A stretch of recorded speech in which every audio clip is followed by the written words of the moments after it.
For this one, we're going to be doing stuffing, and this stuffing is something that can go along with your turkey dinner, but we want to show you how to make a really rock-solid stuffing. What I do like to really do before I start actually cooking is I like to get all the chopping all out of the way, so when we actually start making the stuffing, we don't have to run back and start cutting things up again.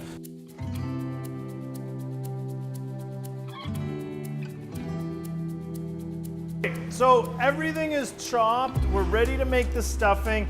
I like to get a big pan so it gets everything in there when we're cooking. I don't like things to be overcrowded and we're trying to stir things around. So here we have it. We have the celery, we have the onions, we have the garlic, we have the chestnuts. We put the chestnuts in now because we want to soften them up and start to really bring out that chestnut flavor, and we get that with access to the heat of the pan. Being careful your pan's not too hot. Remember, just nice, medium, low sauteing temperature. So that's been about 3 minutes now. Now we're gonna go in with the bread, we're gonna go in with the apples and give those a nice quick saute as well. So I've used a brioche bread here, but I've actually cut it a day before and I've dried it out. Because when that goes in with our chicken stock and our cream, we don't want the bread to become soggy. We want a stuffing that's moist, has a little crispiness to it as well. So use day-old bread and just leave it at room temperature. So that's what we have there. But now is when the bread sees the heat, it's gonna actually start softening up at that point. That's why you don't wanna use fresh bread to do this. It'll become far too soggy. So day-old bread is the key here, and you'll end up with a great stuffing.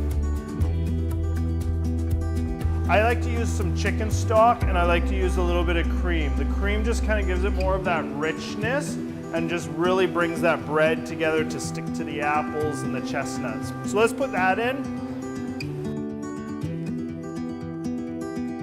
So you can see now with the stuffing how it's sticking together, but it's not clumpy, and that's a key too. We don't want it really clumpy. So at this point, this is where I turn the heat off the pan, and I add all those fresh herbs, little salt and pepper. We'll taste it.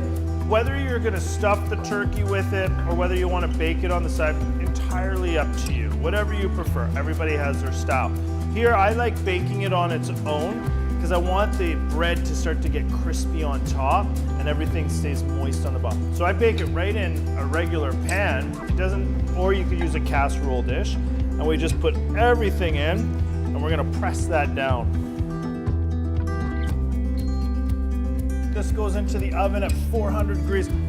This pan will take about 10 minutes. It'll get nice and crispy on top. So let's put that in and see what it looks like after 10 minutes.